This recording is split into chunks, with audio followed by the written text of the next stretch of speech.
سیدھی روش پر کروڑوں درود، سادی سادی طبیعت پر لاکھوں سلام۔ لوگوں، اللہ کے گھر کے ساتھ محبت ہونی چاہیے، اور اللہ کے گھر بڑی ہی برکت والے اور بڑی ہی عظمت کے حامل ہوتے ہیں، اور جو شخص اللہ کے گھر کی آ کر صفائی کرے گا اللہ اس کے دل کو پاک کر دے گا، اللہ اس کے دل سے فطوروں کو نکال دے گا، اور جو اللہ کے گھر کی صفائی کرے گا اللہ رب العزت اس کے گناہوں کو معاف کر دے گا۔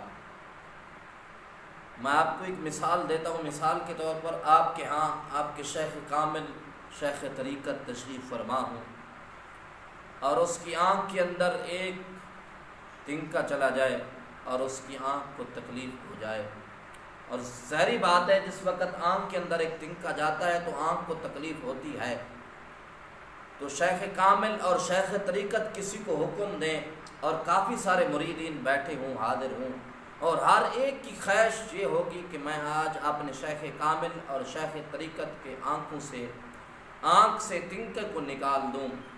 یہ ایک کے مقدر میں آئے گا، ایک کے نصیب میں آئے گی یہ سعادت، تو وہ شخص بڑا فخر کرے گا، بڑی فخر سے بھی یہ بات کرے گا کہ میں وہ شخص ہوں جس نے اپنے شیخ کامل اپنے شیخ طریقت کی آنکھوں سے ایک تنکوں کو نکالا ہے، جو تنکا میرے شیخ کامل کی آنکھ کو تکلیف دے رہا تھا۔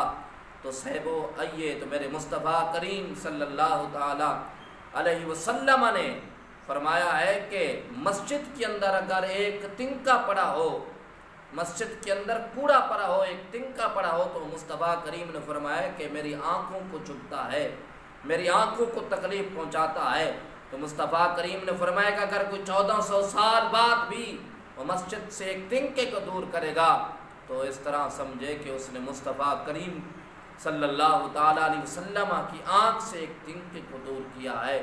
لوگوں، مسجد کی صفائی کرنا بڑی سعادت والی بات ہے، بڑی برکت والی بات ہے۔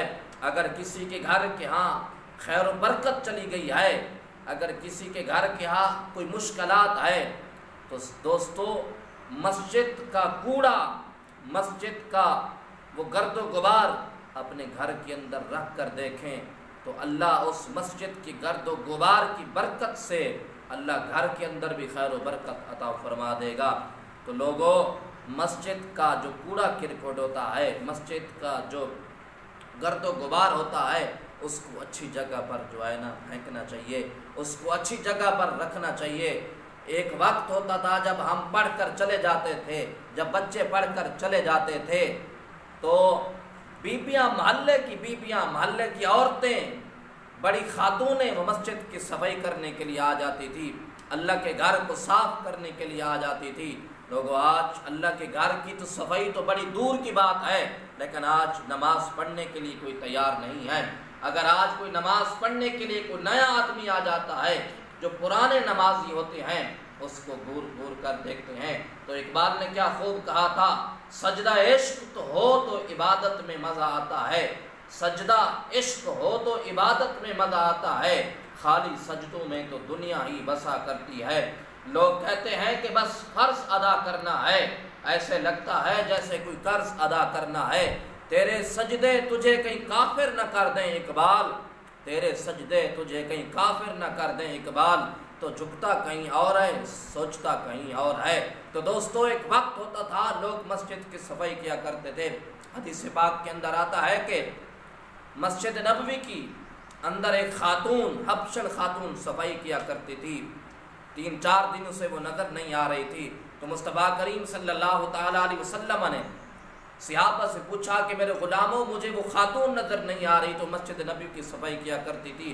صحابہ نے عرض کی، یا رسول اللہ، یا حبیب اللہ، وہ بیمار ہوئی اور بیمار ہو کر فوت ہو گئی، ہم نے اس کا جنازہ بھی پڑھ دیا یا رسول اللہ، اور اس کی تدفین بھی کر دی۔ تو میرے کریم آقا صلی اللہ تعالیٰ علیہ وسلم نے فرمایا کہ مجھے بتایا کیوں نہیں ہے؟ صحابہ نے عرض کی، یا رسول اللہ، وہ ایک عام خاتون تھی۔ میرے آقا نے فرمایا کہ میرے صحابہ، وہ عام خاتون نہیں تھی، وہ تو مسجد نبوی کی صفائی کرنے والی خاتون تھی۔ صحابہ نے عرض کی، یا رسول اللہ، یا حبیب اللہ، آپ کی مصروفیات کی وجہ سے ہم نے آپ کو نہیں بتایا۔ تو میرے کریم آقا صلی اللہ تعالیٰ علیہ وسلم نے فرمایا کہ میرے صحابہ مجھے اس کی قبر پر لے جاؤ۔ تو صحابہ مصطفیٰ کریم کو اس کی قبر پر لے گئے، تو مصطفیٰ کریم اس کی قبر پر چل کر تشریف لے گئے۔ لوگوں وہ مقبول خاتون کتنی خوش نصیب خاتون تھی جس کی قبر پر چل کر میرے مصطفیٰ کریم صلی اللہ تعالیٰ علیہ وسلم تشریف لے گئے، اور میرے کریم آقا نے ہاتھ بلند کر کے اس کی قبر پر کھڑے ہو کر دعا مانگی۔ کون دیتا ہے دینے کو منہ چاہیے، دینے والا ہے سچا ہمارا نبی۔